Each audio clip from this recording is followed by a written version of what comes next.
ایک عجیب بات میں آپ سے کہنا چاہتا ہوں کہ یہ جو تقرب حاصل ہوتا ہے رب العالمین کا، اس کے بارے میں علماء نے لکھا ہے کہ کچھ چیزیں ہیں جن چیزوں کو اپنانے سے رب العالمین کا تقرب حاصل ہوتا ہے۔ فرمایا پہلی چیز اس میں قرآن پاک کی تلاوت ہے۔ جب انسان قرآن کی تلاوت کرتا ہے تو ہم سب کو پتا ہے قرآن اللہ رب العزت کا کلام ہے۔ یوں سمجھ لیجئے جیسے میں یہ باتیں کر رہا ہوں یہ میری باتیں ہیں، ایسے قرآن میں جو کچھ لکھا ہوا ہے وہ خود رب العالمین کے الفاظ ہیں۔ جب انسان قرآن پڑھتا ہے تو گویا رب العالمین اس سے بات کرتا ہے۔ نبی اکرم صلی اللہ علیہ وسلم نے فرمایا اگر تمہارا دل چاہے کہ تم خدا سے بات کرو تو تم نماز پڑھ لیا کرو، کیونکہ نماز میں تم اللہ سے باتیں کرتے ہو۔ اور اگر تمہارا دل یہ چاہتا ہے کہ رب العالمین مجھ سے کنٹیکٹ کرے، رب العالمین مجھ سے میٹھی میٹھی باتیں کرے، تو تم قرآن پڑھ لیا کرو۔ اس لیے کہ قرآن پڑھنا گویا رب العالمین کا تم سے کلام کرنا ہے۔ فرمایا پہلی چیز اس معرفت کی سیڑھی میں رب کے اس تقرب کو حاصل کرنے کے لیے قرآن کی تلاوت ہے۔ ایک عالم بیان کر رہے تھے، انہوں نے فرمایا کہ ایک امام صاحب ایک بستی کے اندر گئے تو لوگوں نے ان کی دعوتیں کرنی شروع کی کہ بھائی امام صاحب آئے ہمارے محلے کے اندر، نئے امام صاحب، تو لوگوں نے دعوت کی، ایک نے بھی کی، دوسرے نے بھی کی۔ ایک شخص نے ان کی دعوت کی اور دعوت کرنے کے بعد امام صاحب واپس مسجد میں اپنے روم میں، لیکن اب دوسری نمازوں میں جب بھی اس شخص کو دیکھتے ہیں تو وہ شخص منہ موڑ کے بھاگ جاتا ہے۔ یہ سلسلہ چلتا رہا۔ امام صاحب ان کی اس بات کو نہیں سمجھ پائے کہ یہ شخص جو ہے جب کبھی مسجد کے اندر آتے ہیں، کبھی ہفتے میں، کبھی بیچ میں، کبھی آتے ہیں، لیکن مجھ سے ملتے ہی نہیں۔ پہلے تو بڑی اچھی طریقے سے ملتے تھے، یہ دعوت کرنے کے بعد کیا ہو گیا ہے کہ یہ شخص جب بھی میرے سامنے آتا ہے تو منہ موڑ کے بھاگ کے چلا جاتا ہے، جلدی مجھ سے بات ہی نہیں کرتا ہے۔ بالآخر اس معاملے کو گزرتے سال ہو گیا۔ جب سال ہو گیا پھر رمضان آیا، رمضان میں پھر لوگوں نے دعوتیں کرنی شروع کی۔ اب اس شخص نے سوچا کہ سب لوگ یار امام صاحب کو بلا رہے ہیں دعوت پہ، لو جی میں بھی ان کی دعوت کر لیتا ہوں، کہیں یہ نہ ہو کہ لوگ کہیں بڑا کنجوس آدمی ہے، یہ تو امام صاحب کو پوچھتا ہی نہیں ہے، لاؤ جی ہم بھی امام صاحب کی دعوت کر لیتے ہیں۔ تو انہوں نے پھر سے امام صاحب کی دعوت کی۔ اب کی بار جب دعوت پہ امام صاحب کو بلایا تو امام صاحب گئے اور اسی کمرے میں اس کو بٹھایا گیا۔ امام صاحب نے ان کو کہا کہ ذرا 2 منٹ آپ بیٹھیے، مجھے آپ سے گفتگو کرنی۔ کہا جناب فرمائیے کیا بات کر رہے؟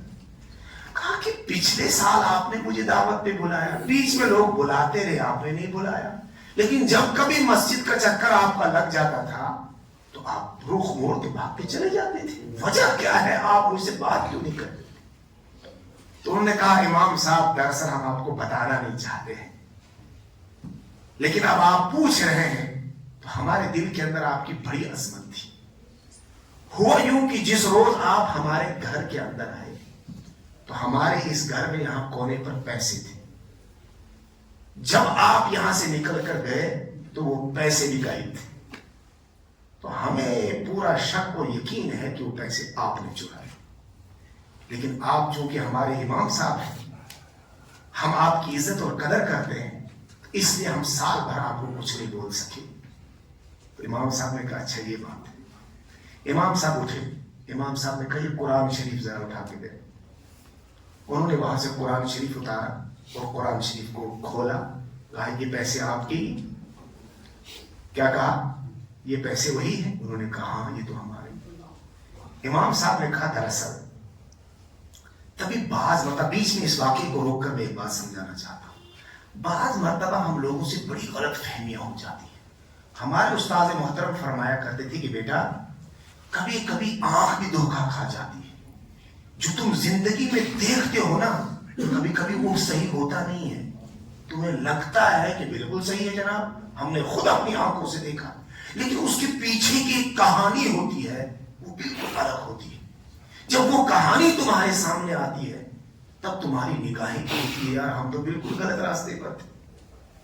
بالکل ایسا ہی اس واقعے کے اندر ہے۔